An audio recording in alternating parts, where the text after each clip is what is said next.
تحریک آزادی کے وقت ہمارا گھرانہ بہت خوشحال تھا۔ والد صاحب کا اپنا کاروبار تھا۔ جب پاکستان بنا میری عمر 11 برس تھی۔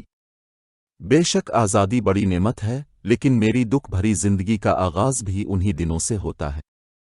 ہماری بد نصیبی کہ ہم آزادی پر کھل کر شادیانے بھی نہ بجا سکے۔ جس گاؤں میں رہتے تھے وہاں ہندوؤں کی اکثریت تھی، اگرچہ وہ سب لوگ میرے والد کا احترام کرتے تھے اور ہمارے گاؤں میں دوستانہ فضا قائم تھی، لیکن بیرونی طور پر بلوائیوں کی طرف سے حملوں کا خطرہ ہر وقت موجود رہتا تھا۔ اس خوف سے نجات کے لیے میرے خاندان نے اپنا گاؤں چھوڑ کر نئے وطن کی طرف ہجرت کرنے کا فیصلہ کر لیا۔ یوں ایک شب ہم نے اپنے گھر بار اور زرعی زمینوں کو خیر باد کہہ دیا۔ سفر کی صعوبتوں نے مجھ سے میری ماں چھین لی۔ ماں کی طبیعت تو پہلے ہی سے خراب تھی، وہ راستے میں ہی دم توڑ گئیں۔ میری ماں کو کفن بھی نصیب نہ ہوا اور ہم نے راستے میں ہی ان کو دفنا دیا۔ ماں کی موت میرے لیے زندگی کا سب سے بڑا سانحہ تھی۔ جب ماں کو راستے کے بے آب و گیا بیابان میں دفنایا گیا تو مجھے محسوس ہوا جیسے کسی نے میرا دل نکال کر زمین میں دفن کر دیا ہو۔ سفر کے دوران چھوٹا بھائی مجھ سے چمٹا رہا۔ بھابھی تو تھی ہی فطرتہ سخت مزاج، ماں کے مرتے ہی انہوں نے ہم کو سخت ست کرنا شروع کر دیا۔ ابا کے سامنے دم سادھے رہتی، جو نہ بھی ہم کو تنہا پاتی روب جمانے لگتی۔ ماں کی موت کا غم، سفر کی صعوبتیں اور اب بھابھی کے ہر وقت چڑھے ہوئے تیور، میرے لیے زندگی ایک بھیانک خواب ہو گئے۔ جو نہیں ہم پاکستان کی سرحد میں داخل ہوئے، احساس ہوا کہ زندگی کتنی بڑی نعمت ہے۔ تحفظ کے احساس بنا جینا بھی موت جیسا ہوتا ہے۔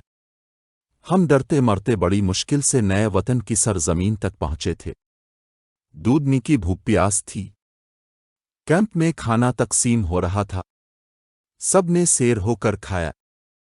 شکم سیری ہوئی تو نیند کی روبھی ہوئی پری بھی خود بخود راضی ہو گئی۔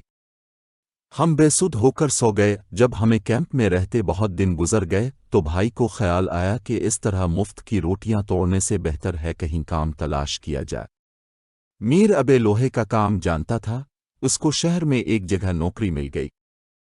اس نے محنت مزدوری کر کے کچھ پیسے جمع کیے اور چند ضروری اوزار خرید کر اپنا ذاتی کام شروع کر دیا۔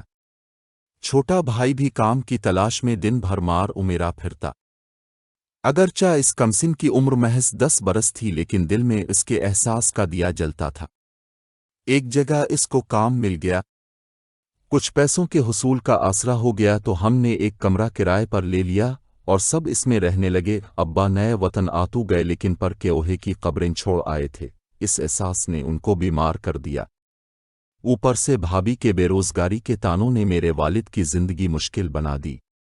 میں 2 وقت کی روٹی کے لیے سارا دن ایک نوکرانی کی طرح بھابھی کے سامنے کام کرتی تھی۔ وہ پھر بھی خوش نہ ہوئی، ذرا سی بات کا بہانہ بنا کر میری کمر پر تھپڑ جڑ دیتی۔ ابا یہ دیکھ کر اپنے آنسو نہ روک پاتے، بہو بیٹے سے کچھ نہ کہتے تھے۔ وہ خود ان کے لیے ایک بوجھ تھے۔ ایک روز بھابھی کے رویے سے دل برداشتہ ہو کر کام کی تلاش میں نکلے تو اپنے قدموں پر نہ لوٹ سکے۔ سڑک پار کرتے ہوئے ان کا ایکسیڈنٹ ہو گیا اور میر الف رہا سہا آسرا بھی چلا گیا۔ وقت کا سفر جاری رہا۔ میری عمر 17 سال ہو گئی۔ چھوٹا بھائی احسن 15 سال کا تھا۔ وہ جو کما کر لاتا بھابھی کی ہتھیلی پر رکھ دیتا۔ ایک دن وہ اپنی کمائی سے روپیہ جوڑ کر اپنے اور میرے لیے سوٹ لے کر آیا۔ سوٹ دیکھ کر بھابھی کا غصہ عروج پر پہنچ گیا۔ اسی وقت انہوں نے کپڑے میرے بھائی سے لے لیے اور جب بڑے بھائی گھر آئے ان کو بھڑکا آ کے خرچہ پورا ہوتا نہیں، اور دیکھیے اپنے بھائی اور بہن کی خرچیاں، ان کے خیال میں ہم پیسے اڑ رہے تھے اور بڑے بھائی کی کمائی پر مفت کی روٹیاں کھا رہے تھے۔ بڑے بھائی تو پہلے ہی بیوی کے بے دام غلام تھے۔ احسن کو پیٹ ڈالا میں چھڑانے گئی تو مجھے بھی 2-4 ہاتھ پڑ گئے۔ چھوٹا بھائی گھر سے چلا گیا اور میں تڑپتی رہ گئی، اس کو روک نہ سکی۔ احسن بھی حالات سے تنگ تھا شاید، میں نے روکا نہ رکا۔ جاتے وقت اس کی آنکھیں اشکوں سے لبریز تھیں اور ان میں دکھ کے گہرے سائے تھے۔ جدائی کا ساون ہم دونوں کی آنکھوں میں جو بن پر تھا اور چہروں پر غم کا موسم مستقل کھنڈا گیا تھا۔ احسن تو میری زندگی کی آخری امید تھا۔ میرا یہ آخری سہارا بھی کھو گیا۔ اب میں نے خوشیوں بھرے مستقبل کے بارے سوچنا ہی چھوڑ دیا۔ میری حالت اس ملاح کی سی ہو گئی جس کی کشتی خستہ تھی۔ وہ بیچ دریا چپو کھو بیٹھا تھا اور دریا بھی چڑھا ہوا تھا۔ وقت گزرنے لگا، مایوسی بڑھنے لگی۔ ہزار کوشش کے باوجود خود کو اس بھنور سے نہ نکال سکی۔ آئے دن کوئی نہ کوئی اونچ پہنچ ہو جاتی، بھابھی کو بانا مل جاتا اور میری اہانت کے اسباب ساور جاتے۔ ایک دن شدید بخار کی وجہ سے کام مجھ سے ٹھیک طرح سے نہ ہو پا رہا تھا۔ برتن دھوتے ہوئے ہاتھ سے پیالہ گر کر ٹوٹ گیا۔ آواز پر بھابھی دوڑی آئیں۔ پیالہ کیا ٹوٹا؟ مجھ پر آفت ٹوٹ پڑی، وہ مجھ کو مارنے دوڑے۔ میں خود کو ان کے وار سے بچانے کو جو موڑی تو ایک گلاس اور ٹوٹ گیا۔ ان کا نادیدنی تھا، اب وہ میرے پیچھے اور میں آگے خود کو بچانے کو گھر کے کونوں کھدروں میں چھپتی پھر رہی بھابھی کا غصہ دیدنی وہ میرے پیچھے پیچھے بھاگتی ہوئی بلاخر ہانپ گئیں۔ تب انہوں نے باورچی خانے میں جا کر 4-5 برتن فرش پر پیچ کر توڑ ڈالے اور ان کے ٹکڑے جمع کر کے رکھ دیے۔ جب رات کو بھائی تھکے ہارے گھر آئے، بھابھی نے ان کو جانے کی داستان سنائی کہ بڑے بھائی نے ہاتھ منہ دھویا اور نہ کپڑے بدلے، کھانا بھی نہ کھایا اور مجھ پر پل پڑے، ڈنڈے سے میری درگت بنا کر رکھ دی۔ ایک تو بخار اوپر سے مار، رات بھر بدن ڈال کرتا رہا اور میں پل بھر کو سو نہ سکی۔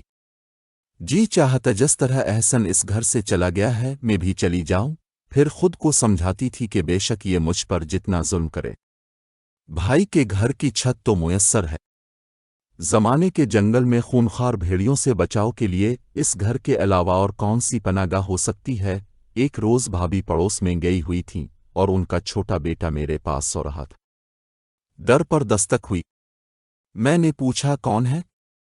جواب ملا، کیا عامر صاحب گھر پر ہیں؟ وہ گھر پر نہیں ہے۔ اچھا تو یہ ان کو دے دیجئے گا۔ دستک دینے والے نے ایک لفافہ مجھے دے دیا۔ میں دروازے کی اوٹ میں تھی، تبھی لفافے دے کر اس شخص نے کہا، اچھا یہ مجھ کو واپس کر دیں، میں خود دکان پر جا کر ان کو دیے دیتا ہوں۔ میں نے ہاتھ دروازے کی اوٹ سے لفافہ اس کو واپس دے دیا، بس اس بات نے میری زندگی عذاب کر ڈالی۔ جب میں لفافہ واپس کر رہی تھی، اسی وقت بھابھی پڑوس سے نکلے اور مجھے کاغذ واپس کرتے ہوئے دیکھ لیا۔ اس شخص نے لفافہ جیب میں رکھا اور چلا گیا۔ بھابھی نے صحن میں قدم رکھتے ہی واویلا مچا دیا۔ کہنے لگیں کہ تم نے اس کو کیوں خط دیا ہے اور کیا لکھ کر دیا ہے؟ میں نے تو آنے والے کی شکل تک نہ دیکھی تھی مگر انہوں نے پاؤں سے چپل اتار کر مجھے مارنا شروع کر دیا کہ اب نہیں کسر رہ گئی تھی۔ تو ہماری عزت کو گلیوں میں اس طرح رسوا کر رہی ہے کہ مردوں کو دروازے پر بلا کر لو لیٹر دے رہی ہے۔ میں نے لاکھ کہا، بھابھی میرا اس سے کوئی واسطہ نہیں، انہوں نے اعتبار نہ کیا۔ رائی کا پہاڑ بنانے میں تو وہ پہلے سے ہی ماہر تھیں۔ شام کو محسن بھائی آئے، انہوں نے نہ جانے ان سے کیا کچھ کہا کہ وہ کچن میں آ گئے۔ میں اس وقت برتن دھو رہی تھی، میرے پشت ان کی طرف تھی، ان کے تیور نہ دیکھ سکی۔ پوچھا، گیا ہو؟ آج کون آیا تھا دروازے پر؟ بھیا۔ اس نے فیاض نام بتایا تھا، اب کا پوچھ رہا تھا۔ ابھی میری بات مکمل نہ ہوئی تھی کہ انہوں نے مجھے بالوں سے پکڑا اور کھستی ہوئے کمرے میں لے آئے اور جوتے سے بیٹنے لگے۔ انہوں نے میری کوئی بات نہ سنی۔ بھابھی نے مجھ پر اتنا بڑا غلط الزام لگایا اور میں ان کا کچھ نہ بگاڑ سکی۔ اس واقعے کے کچھ ہی دن بعد بھابھی نے میرا رشتہ طے کر دیا اور جس سے رشتہ طے کیا اس سے پیسے لے لیے۔ مجھ کو کیسی بات کا دکھ نہ تھا؟ دکھ تھا تو اس بات کا کہ بھائی اور بھائی نے مجھے بیچ دیا تھا۔ ان کو اس بات سے شاید کچھ غرض نہ تھی کہ میرا جیون ساتھی کیسے کردار کا مالک ہے۔ ان کو رقم سے غرض تھی جو شادی کے خرچے کے طور پر انہوں نے بٹوری تھی۔ خریدار کو اب کلی اختیار تھا، جو چاہے میرے ساتھ برتاؤ کرے۔ میں جس گھر بیا کر گئی تھی وہاں زیادہ لوگ نہ تھے، ایک شوہر تھے اور ساس تھیں۔ شکر کے ساس اچھی تھی، وہ ایک ماں کی طرح میرا خیال رکھتی تھی۔ رفتہ رفتہ مجھ پر یہ راز کھلا کہ اصغر نشہ کرتا ہے اور جو بھی کھیلتا ہے۔ شادی کے 1 ماہ بعد اس نے مجھ سے زیور مانگے۔